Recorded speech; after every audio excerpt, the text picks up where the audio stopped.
Since posting our video on pistol braces and ATF's Amnesty registration a couple of weeks ago, we have had several calls and emails from viewers wanting to know what they should do with their firearms that have stabilizing braces.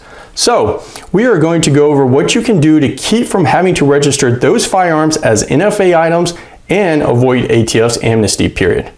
But before we do, please take a moment to show your support for the Second Amendment by clicking the like button below. Also, if you are joining us for the very first time today, please be sure to hit the subscribe button located in the lower right-hand corner of your screen. Now, there are really only two options that can keep you from having to register your firearm with a stabilizing brace as an NFA item, but you probably will only be able to tolerate one of these options. The only option that will allow you to keep utilizing your firearm as a pistol is to remove the stabilizing brace completely from that firearm. How do we know this will work? It's simple. Just read the title of the proposed rule. The proposed rule is titled Factoring Criteria for Firearms with Attached Stabilizing Braces.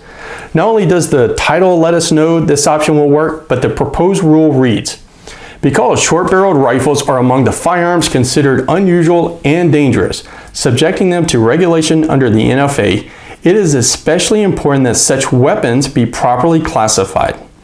Indeed, firearms with stabilizing braces have been used in at least 2 mass shootings, with the shooters in both instances reportedly shouldering the brace as a stock, demonstrating the efficacy as short-barreled rifles of firearms equipped with such braces.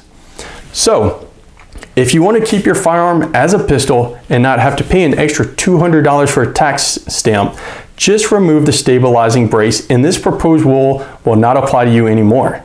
Now, some of you may be wondering if you will get in trouble by keeping the stabilizing brace after you remove it from the firearm.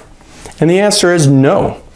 The proposed rule goes on to read, the GCA and NFA regulate firearms, and with limited exceptions do not regulate individual components.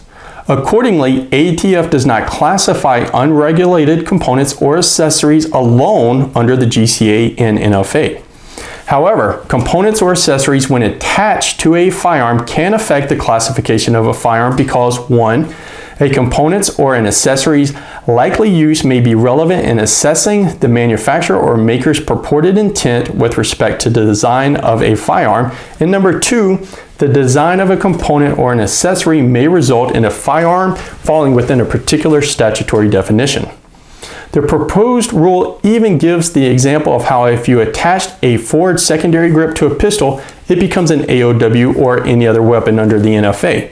So just like you can own a pistol and a forward secondary grip, you can own a pistol and a stabilizing brace without being subject to the NFA as long as you do not attach the stabilizing brace to that pistol. Now, I know a lot of you will think this option stinks, and I totally agree with you, but for many it is a better option than having to register your pistol as a NFA item. Another option, which in my opinion defeats the purpose of having an AR pistol, is to change out the upper to one with a 16-inch barrel. For those of you who are not as familiar with the NFA, this will work because a short barrel rifle, commonly referred to as an SBR, is defined in 18 U.S.C. 921A subsection 8 as a rifle having one or more barrels less than 16 inches in length.